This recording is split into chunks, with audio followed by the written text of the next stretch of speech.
Hello and welcome to the Pro Wrestling Personified Podcast. I'm your host, Louis Carlin, and we are part of the Tapped Out Wrestling Podcast Network. And I'm very excited about this show because I've been trying to get this guy on the show for some time now, and we weren't able to schedule it, but finally we're able to hook up today. So please help me welcome Atlantic Canada star. He wrestles for UCW, the IHW in Atlantic Canada. Please help me welcome Chip Chambers. Chip, welcome to the show, my man. Thank you for having me. I'm very excited to be here today. Oh, I'm very excited to have you because I know, I know a lot of people out in the Atlantic Canada area. I have a couple of friends out there, and they speak very highly of you. They speak very highly of you. They say Chip Chambers is going to be a star. So I was very excited to get you on the show. Just in case someone's not familiar with who you are, do you want to introduce yourself and tell everyone what Chip Chambers is all about? Long story short, I'm just a wrestler. I just like going out there and putting on matches every night, whether it be with high flying, whether that be with technical. It doesn't really matter to me as long as I'm enjoying myself and the fans are. That's pretty much the easiest way to describe who I am as a wrestler. Okay, well, when did you actually make the decision? If I'm not mistaken, I think you debuted in 2015. But when did you make that decision that you want to pursue professional wrestling as a profession? It started long before 2015. Okay. Yeah, training I originally started training in 2009. Okay. And had done some local work through the 2010s, 2011s, 2012s. I had a few matches through the 2014 throughout Ontario. And then 2015 was, I consider, my breakout year. In terms of just being on more shows, having my face all over the place and stuff like that. That's been... Since 2015, I've very much put myself out there since then. Okay, I see. I was doing some research before the interview here, and I went to a website and it said that you debuted in 2015. So I apologize for that. I was just going by what I saw. So now the same website said that you were trained by Dick Durning. Is that correct as well, or? That is 100% correct, and. Okay. Yeah, 100% correct. He trained me, like I said, back in 2009. Between 2009 and now, even now, we still work quite a bit together. We travel together. We talk all the time. You know what I mean? So, how did you decide that Dick Durning was going to be the one that trained you? Did you you were a fan of his? Because I know he's huge, and he is huge in the Atlantic Canada area. I know he retired, but I think he's back now because I know he's been booked on a couple of shows. But were you just a fan of his, or did he have a school at the time? How did you seek him out for training? So how training came about is a former faction member of mine, the Coach-Tabulous Josh Coates-Abasakis, and a former tag team partner of mine, Dale-licious Dale Dangles, were both training under Durning for, I think it was a month or two before I had even caught wind that they were training to be wrestlers. So when that came about that they were going, I just kind of went with them one day and I never really left. And unfortunately, they don't do it now. They don't wrestle anymore, and I'm the only one left of the three of us who still does it fairly prominently. But that's how we started out. It started out with three of us as a faction, and now I'm the only one left of the three. I mean, what was it like with the training with Dick Durning? Is he like an intense trainer, or I should say, what was it like taking your first bump with Dick Durning? The thing with Durning is he's always been harder on me than he has his other trainees, just because he knows the level I hold myself to, not just the level he holds me to. And training with him was grueling at times. But I wouldn't have it any other way. And like I said, I was treated differently. I was put through the ringer a little harder because there was that, he could see potential in me that a lot of other people didn't. And he knew that if I was given the ball, I would certainly take it and run with it to the ends of the earth and beyond if need be. Well, from what I understand because like I said, I have a few friends out there. unfortunately, I've never seen you live, but a lot of my friends out there have for UCW, and they say that Chip, like I said earlier, Chip Chambers is the one to watch. So I guess you're really running with that ball, and you're really picking up steam now. And I know you're getting booked. You've been booked in I think in Ontario. You had some shows in Oshawa and Toronto. I didn't know you were in Toronto. If I knew you were in Toronto, I'm in Toronto, I would have gone to see you. I think it was Lucha Tio you were wrestling for. Are you coming back to Toronto anytime soon, or?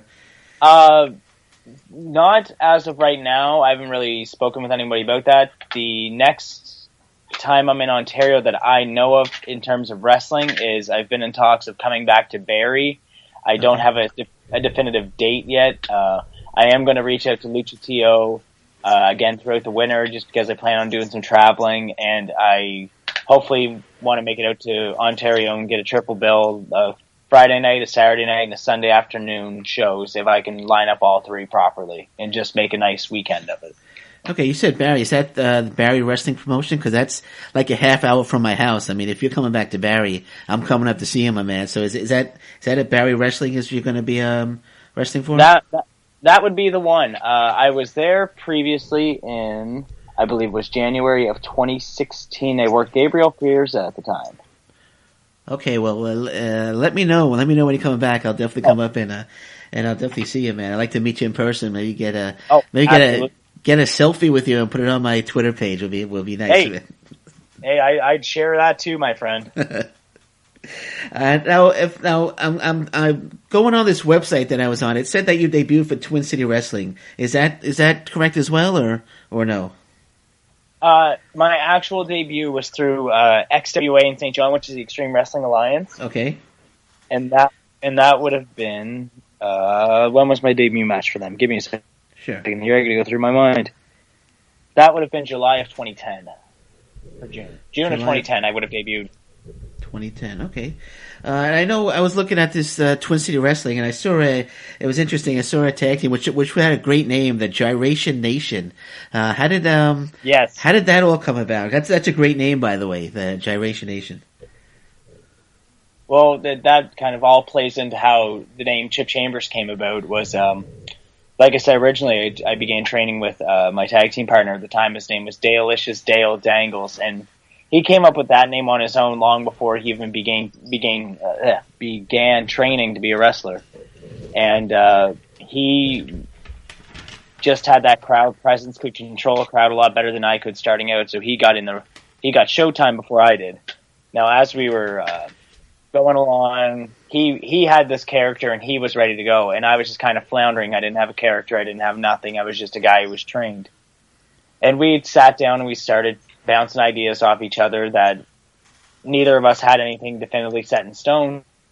So they thought the best idea would be to tag us up. And then we tried to figure out a tag team name for me, and that's where Chip came from. So we ended up being a Chip and Dale, and we wanted to be that whole male stripper without coming out blatantly and saying we're Chip and Dales. So we kind of came up with our own rendition of it, which turned into Gyration Nation. But there was a few that didn't quite make the cut. We had the Midnight Meat Train was another good one. I think that's it off the top of my head. I can't even remember. That was so long ago. It's a great name though. The Midnight Meat Train. That's fantastic. Either one, that and Gyration Nation. Those are both great names. Either one would have gone over. Now the Gyration Nation. Was it a short-lived team? Because I only saw like 4 or 5 matches listed on this website I was on. Was it a short-lived team, or how long were you guys together for? It's long. We were together from when would that have been? I would say 2010 to 2013. 2010 2013. Okay. Do you guys would have been Yes, we had won the XWA Tag Team Championships twice, I believe. Okay, awesome. Now I also see that you met your trainer Dick Durning for the Twin City Wrestling title. What was that like getting in the ring with the guy that trained you? That was we'd gotten in the ring together once before, and that was for XWA as well. Okay. Probably about a year prior, I'd say. But that was something special too, because I was that was my last show in the Maritimes before I moved out to Ontario to go to college. So it was kind of nice that Twin City Wrestling gave me that opportunity to have my last match in the Maritimes at that time with my trainer for them as their main event of the show that night. Okay, yeah. I'm sorry, because I was looking at the website. Brought the website up. It's the Cage Match, the Internet Wrestling Database is what I was looking at. So I guess they're not really up to date on chip chamber matches. So I apologize. I apologize for that. That is perfectly okay. To be completely honest, it's best if some of those are left not found. Okay. Now I want to go to Wrestle Center for a second because now I was gonna say, but I think you mentioned you already had a number of titles, but I thought Wrestle Center was where you won your first title, but it's obvious you won titles before that. But what was it like wrestling for Wrestle Center? Because I know they're not around anymore, and I know I think you were becoming a major player there. You had won I think it was the IHWC title. If I'm not mistaken, I think you won from Tommy Starr, if I'm not mistaken. But what was it like wrestling for Wrestle Center? Because I know they were a good promotion, but unfortunately, it doesn't look like they're putting on any more shows. I haven't heard too much. I've since stopped working with them, probably about a year ago now, at least. Okay. I don't know if they're going to be running again. As said, I've heard whispers of them, but I'm not sure. Working with them was something else. I kind of came in at the tail end of it because when it was on its upswing, I was not in the area. But the last few months, obviously, for the last year and a half, you could see kind of the crowd sizes dip, and then local talent started walking away, and then you can only run a show on so many names before your budget is going to blow your show out of the water, and you can't even afford to run. You know what I mean? I'm not saying that's the case with them. Okay. But I'm just saying where there's no local people to run on their show, they're going to have to bring everyone in, which is just not going to make it financially viable. If you know what I mean. No, I understand. I know I know exactly what you mean, but it was just that it was Tommy Starr that you defeated for that title, right? Oh, sorry, of course, yes. Yeah, okay, yeah. No, I was just thinking Tommy Starr I know Nick Diggs was the title holder, but I couldn't remember if it was Starr because I know they used to have the shows that used to be on Bell Alliance. I used to watch them online. So I just couldn't remember if it was if it was Starr or Diggs. Let's talk about a guy that you're having a major feud with right now, and I think the feud's still going on. It's one Covey Christ. Yes. Tell us about the chair incident, because I know after that incident he was parading that chair on Twitter and Facebook a lot. So in case anyone doesn't know out there, why don't you take us through the chair incident? So where this whole story with Covey Christ had begun was back in July. We were booked on or even before that, I believe it was May, we were booked on a Fatal 4-Way match, and we both happened to be in it. And he believes I cost him what was his opportunity at the Maritime Heavyweight Championship, which he is now in possession of. But leading up to that, there was a few things online that I was in his crosshairs, and I didn't think anything of it, truth be known. Then we had a match in Yarmouth and on our Summer Explosion tour, and he went over by nefarious means, to say the least. And then we had another match a few nights later for Spryfield, which would have been on July 22nd, if my memory serves me correct. And that one I had beat him, to which I turned around and was blindsided and then dropped headfirst onto a chair, okay. Which then set up our no DQ match in September, which left me with concussion-like symptoms as well as some damage to my neck after being dropped again headfirst on the chair. Okay. Yeah, so that's where we were at leading up until Saturday night, to which I felt the need to exact some revenge. And coming out of a Gumby costume, I thought it'd be best that I got my hands on Kofi, and come November, I believe it's the 25th, if my mind serves me correctly. I'm just going to check my calendar to be safe. Okay. Yes, November 25th, we will be having a last man standing match, which should end everything. Wow, that's going to be. I know. I've watched your matches against Covey on YouTube, and you guys have great chemistry together. I'm a Covey Christ fan, but I'm also a Chip Chambers fan, so I'm a fan of both of you. I was actually talking to Covey Christ this afternoon. I told him I was going to be interviewing you, and he wanted me to say that I should be praying for you. I don't know if you want to, come back on that and say something to Covey, but he says that he wanted me to tell you that I should be praying for you right now. He should be praying. He's always praying. False prophets always pray. Okay. The only thing, there are some lines to which I like to deliver, and this was one I tried to say from a live crowd, but like I've always said, his name is Christ, but I can guarantee when I'm done with him, he won't be rising 3 days later. That's actually an awesome promo right there. That's very good, actually. No, that was one I had to say from offending some people in some crowds a couple of times. But all right, man. So last man standing. So November 25th. So you think that'll be the end of the feud, or you think the feud will go on after that? It should be. It's hard to say, though. Okay. Yeah. You guys had a ladder match as well, I believe, right? No, we had a no DQ match. No DQ. Okay. The ladder match I would have had with James Liberty was the last. Oh, that's right. I'm sorry. You have a. Nope, I apologize. Okay. You have a. Actually, I interviewed James Liberty also, and he mentioned that. So it was James Liberty. You have another good feud going on with him as well, and I think you guys traded the IHW TV title a few times. Is that correct? Yes. Yeah. Yes. So who do you like? Who do you think you have better like? Who would you say your favorite opponents are? Now you took on Covey Christ, James Liberty, who you have great chemistry with. Who were some of your favorite opponents that you got into the ring with? I was watching you against Marcus Burke a little earlier, right before we started talking. Who are some of your favorite opponents? Ones that come to mind are, like you say, Marcus Burke. He's helped me leaps and bounds the past 2 years. Dick Durning, I have unbelievable chemistry with, just because showed me everything I know. Well, everything I knew to get out there and get my own experience, I should say. Okay. Titus is another name who all of Canada should know the name Titus, as far as I'm concerned.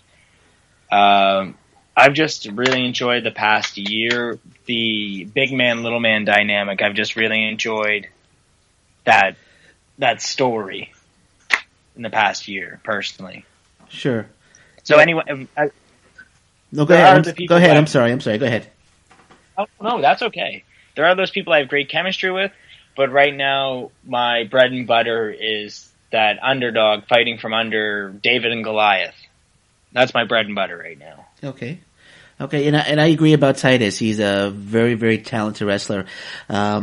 I know there's a lot of talent in Atlantic Canada, and I think it's a lot of it's going unknown. How would you describe the Atlantic Canada scene? Do you think it's about to break out for everyone to see? Because there's a lot of talent in Atlantic Canada with I said Marcus Burke, Christ. You got JP Sims out there.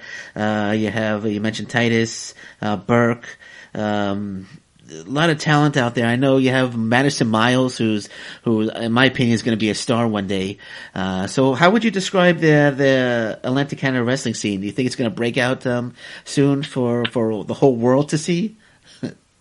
I'd like to see it break out, but in terms of that, right now we've got something great going. We're getting great houses. I know we're getting and this is never going to be a dig at any other area of Canada, but I've seen houses from Ontario and Quebec and out west, and they're all bringing in people. And this isn't me knocking anybody, but I've noticed that here in the East we have we're luckier that our fan base is primarily behind local wrestlers as opposed to people we have to bring in or fly in or. Do you know what I mean? Oh yeah, no, absolutely. And like I said, it's not a knock. It's just a different market. out here we're lucky that we don't have 15 different promotions within a let's say a 50-kilometer radius, or like we're not oversaturated. And sometimes I feel that other markets in Canada are oversaturated in terms of promotions and in terms of wrestlers. Okay. No, that's fair enough. Cause I know in Atlantic Canada you have the two main ones right now would be, of course, UCW and IHW. I think there's. I'm in Toronto, so I'm not really familiar. I think there's Red Rock out there as well. Are they still around, Red Rock? And yes. So there were a few. There were a few, but you were right about Toronto. There's a lot of promotions here in Toronto, and you may be right. I mean, you got Smash out here. I know Smash was just out there. They had the Smash versus IHW card. That's where you took that. That was a ladder match against James Liberty, right? On that card. Yes, the second night of the weekend. Yeah. So how would you like? Again, Smash Wrestling. Take Smash Wrestling. How would you compare Smash Wrestling to, say, to UCW, the UCW talent pool, or the IHW talent pool, I should say, because they went head to head with each other? The talent pools, it's two different areas of Canada, so it's completely, you can't even compare them, in my opinion. It's apples and oranges. It's where we wrestle one style here, it's a different style in Ontario, and maybe it's not even a different style, it's a different pace. Like, we might be a little slower and methodical out here as opposed to faster and harder hitting. I don't even want to say harder hitting, I want to say that faster, higher pace that could be in Ontario. And that's just, and I'm not saying that's just Ontario that has that, because we have that too out here.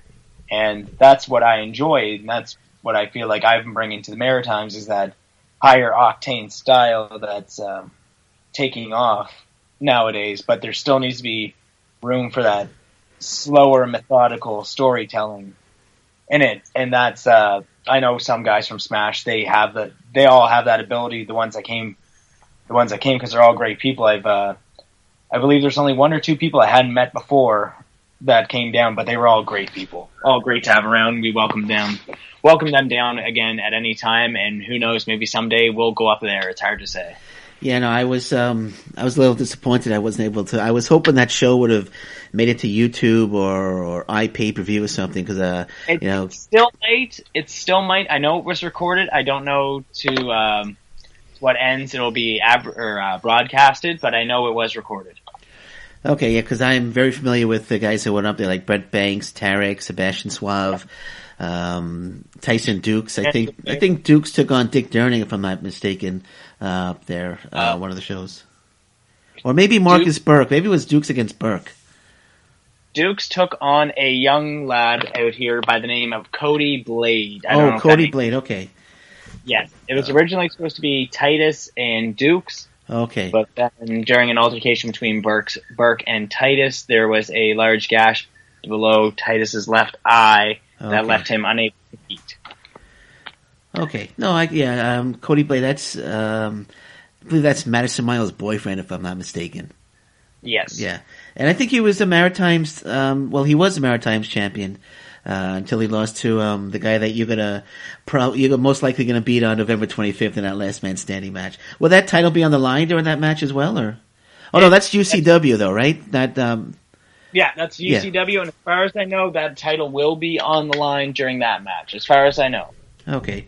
Yeah, sorry, I just got UCW and IHW confused there for a second. I apologize. Oh, that's okay. That is perfectly fine. How about have you ever thought about any dream opponents that you'd like to meet one day? I have and I haven't. Trying to think. There are a few names that pop into mind, but it's so few and far between. I don't want to say any names and then it not happen. There definitely is names who I want to wrestle, and Ontario has a lot of them, just from various shows I've been on with them and people I've had the pleasure of meeting.